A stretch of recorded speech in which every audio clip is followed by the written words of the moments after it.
On the evening of October 21st, 2021, a quiet neighborhood in Covington, Georgia became the scene of an unthinkable tragedy.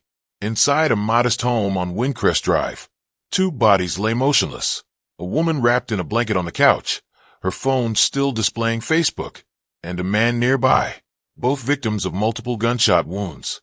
Blood stained the furniture and walls, creating a stark contrast against the otherwise ordinary living room. Outside, neighbors gathered in shocked whispers as police lights flashed across their faces. A frantic 911 call had brought officers racing to the scene just minutes earlier. The caller, a man claiming to be the woman's husband, was pacing in the front yard, visibly distressed, telling anyone who would listen about two unknown intruders who had broken in and opened fire. The victims were later identified as Shakima Brown Jackson, a newly promoted Fulton County Sheriff's deputy, and her brother, Levoy Brown. What initially appeared to be a home invasion gone horribly wrong would soon reveal itself as something far more calculated. As crime scene technicians photographed a bullet hole in the exterior of the house and collected shell casings from the floor, they couldn't yet know that the person responsible for this bloodshed was standing among them, crafting an elaborate lie to cover his tracks. Shakima Brown Jackson was not just another victim. She was a beacon of light to everyone who knew her. At 31 years old, she had recently achieved her dream of becoming a deputy sheriff after serving as a detention officer since 2018. Colleagues described her as bubbly and positive, someone who greeted even the most difficult inmates with a cheerful good morning, earning their respect through her unwavering kindness. Her brother Levoy Brown, 30 years old, shared Shakima's generous spirit and strong faith. The siblings were inseparable growing up in Georgia, where they were raised with deep family values by their mother, Zona Inman. Both were active in their church and community, always ready to help others in need. Levoy had been visiting his sister that fateful evening, likely sharing stories and laughter as they often did. Neither could have imagined that this ordinary family gathering would be their last, or that the danger lurked not outside their home, but within it. How well do you really know the person sleeping beside you each night? What secrets might they be hiding behind their smile? Before we continue with this heartbreaking story, take a moment to like this video and subscribe to Explosive True Crime Stories for more cases that will make you question everything you thought you knew. When Newton County Sheriff's deputies arrived at 10:30 that night, they found Jaquavia Jackson, Shakima's husband, appearing distraught and confused. Through tears, he spun a tale of violence that had supposedly erupted without warning. According to Jaquavia, he had been in another room when he heard gunshots. He claimed two unknown men had broken into their home, murdered his wife and her brother, and then fled into the night. Officers immediately secured the perimeter and began searching for the alleged intruders. Jaquavia pointed to a bullet hole in the exterior wall, suggesting there had been an exchange of gunfire. He called his mother-in-law Zona, delivering the devastating news with seemingly genuine grief in his voice. To responding officers, he appeared to be a husband in shock, a victim of circumstance caught in a nightmare. Detectives took initial statements and began processing the scene, photographing evidence and collecting shell casings. They comforted Jaquavia and assured him they would find those responsible. In those early hours, sympathy flowed toward the man who had just lost his wife.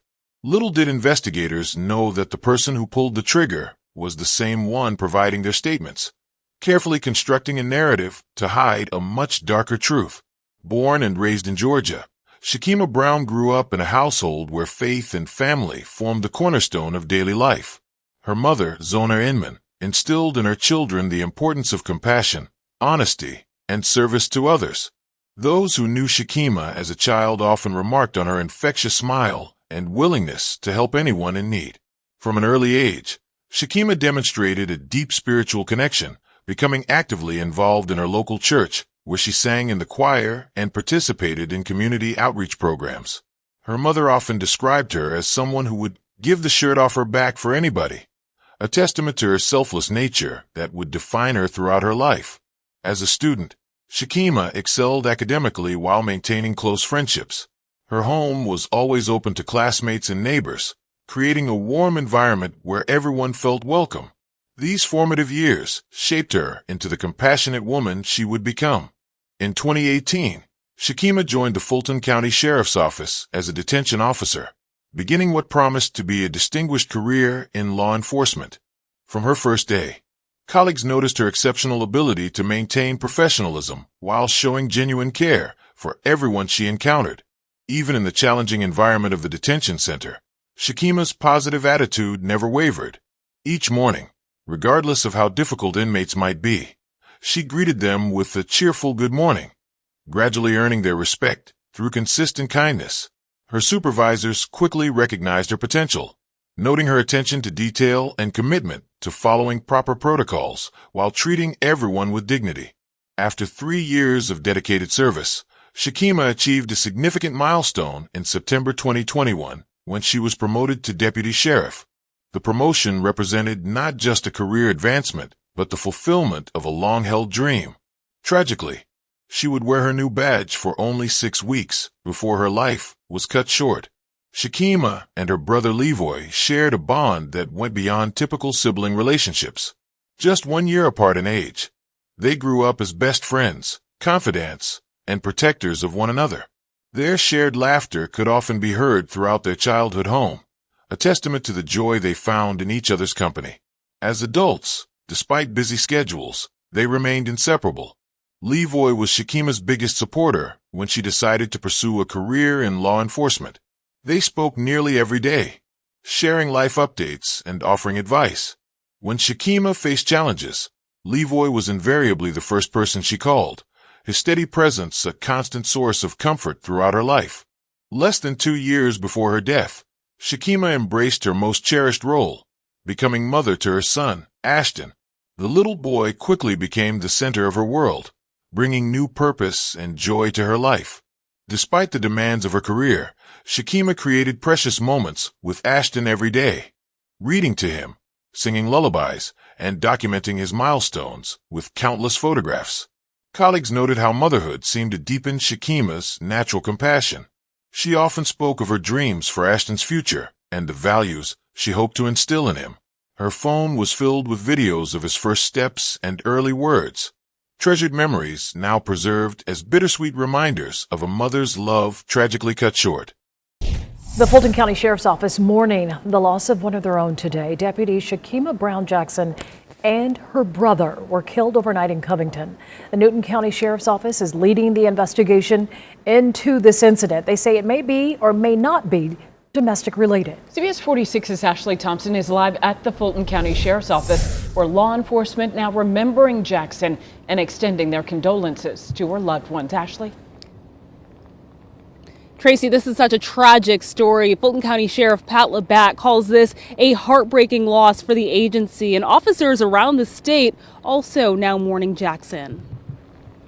The Fulton County Sheriff's Office mourning the loss of a young deputy. 28-year-old Shakima Brown Jackson was killed overnight in Newton County. 30-year-old Levoy Brown was also killed. Neighbors tell us the two were siblings. I'm so sorry to hear that. Newton County Sheriff's deputies responded to a house on Windcrest Drive in Covington around 10:30 last night. Some residents of the neighborhood say there was a heavy law enforcement presence. Maybe about 7, 8, 9 police cars, maybe I don't know, about 13 personal cars. I've never seen nothing like that in this neighborhood. Exactly what happened remains under investigation. Newton County officials say the incident may or may not be domestic related.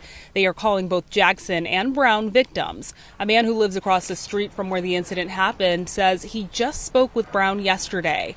He says he believed he and his sister had a good relationship. He used to work on his truck, in his car, because he had a Mustang. And he used to work on it a lot. And she used to sit in there with him and help him, work on the cars. According to the Fulton County Sheriff's Office, Jackson joined the agency as a detention officer in 2018 before becoming a deputy sheriff just over a month ago. She leaves behind a 17-month-old child. Now, the Newton County Sheriff's Office says they do not have a suspect in custody at this time. They are asking anyone with information to call Investigator Hicks, the number right there on your screen, 678-625-1455. For now, I am live in Fulton County. Ashley Thompson, CBS 46 News. Ashley, thank you. It's a somber day for members of the Fulton County Sheriff's Office. Authorities say someone shot and killed a deputy and her brother at a house in Newton County Wednesday night. Fox 5's Deidre Dukes joins us live from Newton County with more on the impact this beloved deputy had on many lives. Deidre. The Newton County Sheriff's Office confirming for us this afternoon that they are investigating this as a possible domestic incident. They tell me they are still interviewing witnesses and have not named a suspect at this time. Now, the shooting claimed the lives of Fulton County Sheriff's Deputy Shakima Brown Jackson and her brother Levoy Brown. They were killed at Jackson's Covington home at around 10:30 Wednesday night. Now, Deputy Jackson joined the Fulton County Sheriff's Office in 2018 as a detention officer. She became a deputy sheriff just over a month ago. Her co-workers say she had a bubbly personality, a positive attitude, and was eager to learn. Well, Fulton County Sheriff Pat Labatt said his office is providing peer support and chaplain services to those hit hard by her tragic death. We are going to each roll call and really just trying to provide a level of comfort for our team as we continue through and through this process. So we're just asking for everyone to continue to pray for us, and it is certainly a difficult time for the Fulton County Sheriff's Office. And the deputy leaves behind a 17-month-old child. We spoke to the victim's mother earlier today. Hear from her tonight on New at 5 as she seeks justice for her two children. Live in Newton County, Deidre Dukes, Fox 5 News. To those looking in from the outside, Shakima and Jaquavia Jackson appeared to have a stable, loving marriage. They shared a comfortable home in Covington, Georgia, where neighbors often saw them walking together or tending to their yard on weekends. Shakima had met Jaquavia several years earlier, and friends recalled how she had spoken of finding someone who supported her career ambitions and shared her dreams of building a family. After their wedding, the couple settled into what seemed like domestic harmony. Shakima proudly displayed wedding photos throughout their home and spoke warmly of her husband to colleagues. When their son Ashton was born, Jaquavia appeared to embrace fatherhood, often seen playing with the toddler in their front yard or carrying him during neighborhood strolls. But beneath this carefully constructed facade of marital bliss, Jaquavia was harboring secrets that would ultimately destroy everything Shakima believed about their life together. While Shakima devoted herself to her family and career, Jaquavia Jackson was living a completely separate existence unknown to his wife. Behind her back, he had been involved in multiple relationships with other women for years. These weren't merely brief affairs, but sustained connections that had resulted in children whose existence he had deliberately hidden from Shakima. Investigators would later discover that Jaquavia had fathered children with at least 2 different women during his marriage. He maintained regular contact with these women, visiting them and his secret children while telling Shakima he was working late or spending time with friends. He created elaborate systems of separate phones and social media accounts to manage his deceptions, ensuring his wife never stumbled upon evidence of his other families. This double life required constant vigilance and an intricate web of lies. Jaquavia became skilled at compartmentalizing his existence, presenting himself as a devoted husband and father at home while simultaneously fulfilling parental obligations elsewhere. The mental gymnastics required to maintain these separate lives might have been sustainable indefinitely if not for one critical factor: financial responsibility. When the mothers of his children sought legal support, Jaquavia's carefully constructed world began crumbling around him, pushing him toward desperate measures to maintain his secrets. As the mothers of Jaquavia's secret children sought financial support, they turned to the legal system, filing paternity suits that would force him to acknowledge his responsibilities. Rather than admitting the truth to Shakima and facing the consequences of his actions, Jaquavia chose a path of escalating deception that crossed into criminal territory. When summoned for DNA testing to establish paternity, Jaquavia orchestrated an audacious fraud. On 2 separate occasions, he convinced another man to appear in his place and provide DNA samples, falsely identifying the stand-in as Jaquavia Jackson. This deliberate attempt to manipulate the legal system temporarily allowed him to deny biological connection to the children and avoid child support obligations. However, the mothers recognized the deception. They knew Jaquavia was the father of their children and had evidence of their relationships. They challenged the suspicious test results, prompting the court to investigate the potential fraud. Forensic analysts compared the provided samples with other records and confirmed that the DNA did not match the real Jaquavia Jackson. This discovery transformed a simple paternity case into a serious criminal matter involving identity fraud and obstruction of justice. The courts now had evidence that Jaquavia had deliberately attempted to subvert the legal process, adding another layer to his mounting legal troubles. By October 2021, Jaquavia's elaborate deceptions were on the verge of complete exposure. The court had scheduled a hearing for October 22nd, just one day after the murders, where both Jaquavia and Shakima had been subpoenaed to appear. This wasn't merely another paternity hearing. It was the moment when Jaquavia's fraudulent actions and hidden families would be revealed in official court proceedings with his wife present. Prosecutors later determined that this impending hearing was the catalyst that drove Jaquavia to murder. The thought of Shakima learning about his other children, his years of lies, and his attempts to commit fraud in court proceedings pushed him toward an unthinkable solution. Rather than face the humiliation and consequences of his actions, he made the calculated decision to eliminate the person to whom he would have to answer, his wife. The court date represented more than legal trouble. It was the deadline for his double life. Could you recognize the warning signs of someone planning violence? What subtle behaviors might indicate someone is hiding dangerous secrets? If this story is affecting you, please take a moment to hit the like button and subscribe. Your engagement helps us continue sharing these crucial stories that could potentially save lives. The final day of Shakima and Levoy's lives began like any other. Shakima reported for her shift at the Fulton County Sheriff's Office, where colleagues later recalled her being in good spirits. She mentioned looking forward to spending time with her brother that evening, and made no indication she was aware of any trouble at home or the court hearing scheduled for the following day. Around 5 in the afternoon, neighbors observed Shakima arriving home, parking her car in the driveway as usual. Her brother Levoy arrived shortly after, likely planning for a quiet evening together. Meanwhile, Jaquavia had spent part of the day making preparations that would later raise suspicions among investigators.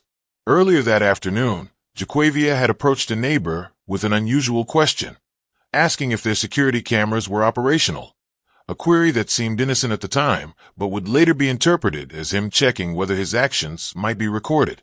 He also made several phone calls, including one to his mother-in-law that established his whereabouts during different parts of the day. By early evening, all three individuals, Shakima, Levoy, and Jaquavia, were inside the home on Windcrest Drive.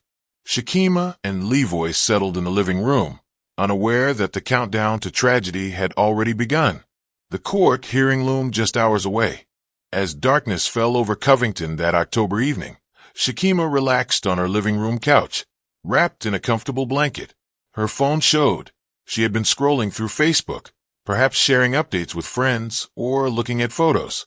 Her brother Levoy sat nearby. The siblings likely engaged in casual conversation, catching up on each other's lives as they often did during their regular visits. Neither of them noticed Jaquavia's movements as he retrieved a handgun he had concealed earlier. With the court hearing less than 24 hours away and the complete exposure of his double life imminent, he had made his decision. There would be no confrontation, no opportunity for questions or explanations. The evidence suggests he entered the living room silently, approaching from behind. The first shots were fired at Shakima, multiple bullets striking her with deadly precision. The sudden violence gave her no chance to defend herself or even comprehend what was happening. The attack was swift and calculated, ending her life instantly as she sat wrapped in her blanket, her phone still in hand. Levoy, witnessing his sister's murder, had only moments to react before Jaquavia turned the weapon on him. He too was shot multiple times at close range, collapsing near his sister. In a matter of seconds, both siblings lay dead, their lives extinguished by someone they had trusted completely. The house fell silent except for the echoes of gunshots fading into the walls that now held the secret of what had truly transpired in those fatal moments. With Shakima and Levoy dead, Jaquavia immediately began executing his plan to misdirect investigators. He fired an additional shot through the exterior wall of the house, creating the impression that bullets had been fired from outside. This calculated action was designed to support his fabricated story of unknown intruders attacking the home. Next, he deliberately disturbed certain areas of the house to suggest a struggle or break-in had occurred. He then waited several minutes before calling 911, using this time to rehearse his story and ensure the staging was complete. When he finally made the call, he portrayed himself as a traumatized witness, claiming he had been in another room when armed intruders entered and opened fire. When first responders arrived, Jaquavia appeared visibly distressed, pacing and crying as he recounted his fictional version of events. He pointed out the bullet hole in the exterior wall as evidence, supporting his claim, seemingly cooperative while actively misleading police from the very beginning of their investigation. While Jaquavia's performance as a grieving husband initially seemed convincing, experienced detectives from the Newton County Sheriff's Office began noticing subtle inconsistencies in his account within hours of the murders.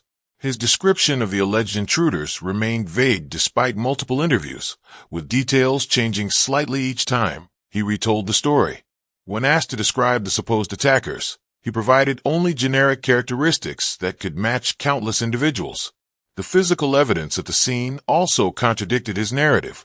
Crime scene technicians noted that the bullet trajectories didn't align with shots fired from outside the home, as Jaquavia had claimed.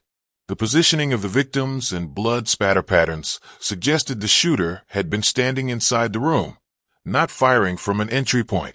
Additionally, there were no signs of forced entry on any doors or windows, raising questions about how these alleged intruders had accessed the home. Perhaps most telling was Jaquavia's behavior during questioning. Detectives observed that he appeared more concerned with establishing his own whereabouts during the shootings than with providing information that might help identify his wife's killers. When pressed on specific details, he would become defensive or claim memory lapses due to trauma. These behavioral red flags, combined with the physical evidence contradictions, prompted investigators to look more closely at the husband they had initially viewed as another victim. The breakthrough in the case came when investigators discovered a neighbor's security camera that captured the front of the Jackson home. The footage directly contradicted Jaquavia's account of unknown intruders entering and fleeing the property. The video showed no one approaching or leaving the house during the critical time frame when the murders occurred, only Shakima arriving home from work, followed by her brother Levoy, and earlier, Jaquavia himself. Digital evidence further undermined his story.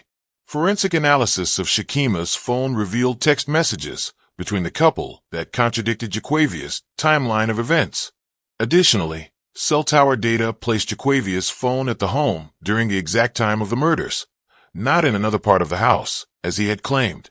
Investigators also uncovered searches on Jaquavia's personal devices related to upcoming court proceedings, paternity tests, and penalties for fraudulent legal testimony.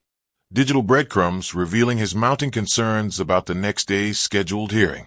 A crucial piece of evidence emerged when investigators interviewed neighbors living near the Jackson home. One neighbor recounted a strange interaction with Jaquavia that had occurred just hours before the murders. According to this witness, Jaquavia had approached them that afternoon with seemingly casual questions about their home security system, specifically asking if their cameras were functioning properly and what areas they covered. At the time, the neighbor thought nothing of the conversation, assuming it was just friendly neighborhood chat. In retrospect, this interaction revealed Jaquavia's premeditation. He was assessing whether his actions would be captured on video, attempting to ensure no external evidence would contradict the false narrative he planned to create. Just 3 days after the murders, with mounting evidence contradicting his story, Jaquavia Jackson was taken into custody. The arrest occurred without incident at a relative's home where he had been staying since the night of the killings. When officers arrived with a warrant, the facade of grieving husband finally crumbled as the reality of his situation became clear. Jaquavia was formally charged with 2 counts of malice murder, 2 counts of felony murder, 2 counts of aggravated assault, and possession of a firearm during the commission of a felony. The charging document specifically cited his attempt to prevent the exposure of his paternity fraud as the motive for the killings. The Newton County District Attorney announced they would pursue the case vigorously, emphasizing the premeditated nature of the crimes and the betrayal of trust involved. Jaquavia was held without bail at the Newton County Detention Center, where ironically, he was now an inmate in the same criminal justice system his wife had served. The trial of Jaquavia Jackson began in the Newton County Courthouse, nearly a year after the murders. Prosecutors presented a methodical case, laying out the timeline of events and establishing clear motive. The jury heard testimony about the fraudulent paternity tests, the impending court hearing that would have exposed Jaquavia's double life, and the calculated steps he took to conceal his crimes. Forensic experts explained how bullet trajectory analysis contradicted Jaquavia's story of outside intruders. Digital forensics specialists presented evidence from his phone showing searches related to court penalties and paternity fraud. Perhaps most damning was the surveillance footage proving no one had entered or left the home during the time frame of the murders except the victims and Jaquavia himself. The defense attempted to create reasonable doubt by suggesting alternative scenarios, but their arguments crumbled under the weight of physical evidence and Jaquavia's own contradictory statements. After just 4 hours of deliberation, the jury returned with their verdict: guilty on all counts, 2 counts each of malice murder, felony murder, aggravated assault, and possession of a firearm during the commission of a felony. As the verdict was read, Jaquavia showed little emotion, while Shakima's family wept quietly in the gallery, their long wait for justice finally over.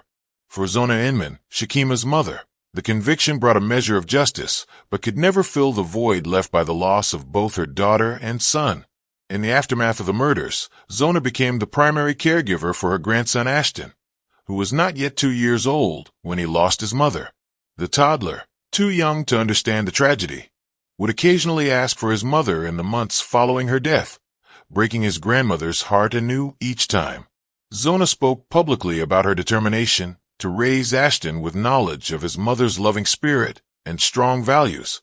"I want him to know who his mother was, her kindness, her faith, her dedication to helping others," she told reporters outside the courthouse. "2 precious lives were taken from us, but their legacy will live on through this child." The double loss created immeasurable grief for the extended family, who now faced the challenge of creating new traditions and support systems while honoring the memories of Shakima and Levoy. The murders sent shockwaves through both the Covington community and the Fulton County Sheriff's Office, where Shakima had served. Her colleagues organized a memorial service that drew hundreds of law enforcement officers from across Georgia, many of whom had never met Shakima, but came to honor a fallen member of their extended family in blue. Sheriff Patrick Labatt spoke of Shakima's positive impact during her short time with the department, establishing a scholarship in her name for aspiring officers who exemplified her values of compassion and service. The sheriff's office also implemented enhanced support services for employees experiencing domestic difficulties, recognizing that even those who enforce the law can be vulnerable in their personal lives. The community rallied around Zona and young Ashton, establishing a trust fund for the child's future education and needs. Neighbors organized meal deliveries, childcare assistance, and regular check-ins, demonstrating the profound impact Shakima had made on those around her through her genuine kindness and generosity. In honor of Deputy Jackson, the Fulton County Sheriff's Office now conducts an annual domestic violence warrant roundup bearing her name. They also established the Shakima Brown Jackson Award for Excellence in Service, presented to officers who demonstrate exceptional compassion in their duties.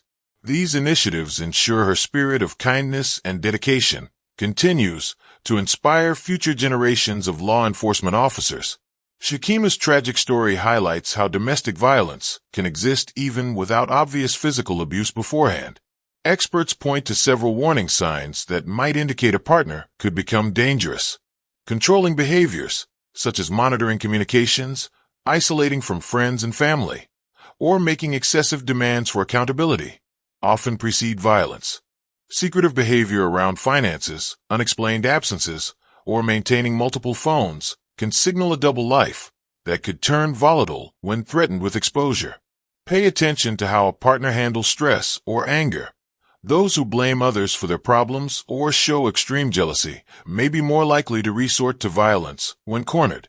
Subtle signs include a partner who seems overly concerned about security cameras, asks unusual questions about your schedule, or becomes increasingly agitated before important events like court dates or family gatherings. Remember that domestic violence crosses all socioeconomic, professional, and educational boundaries. Even those trained in law enforcement can become victims.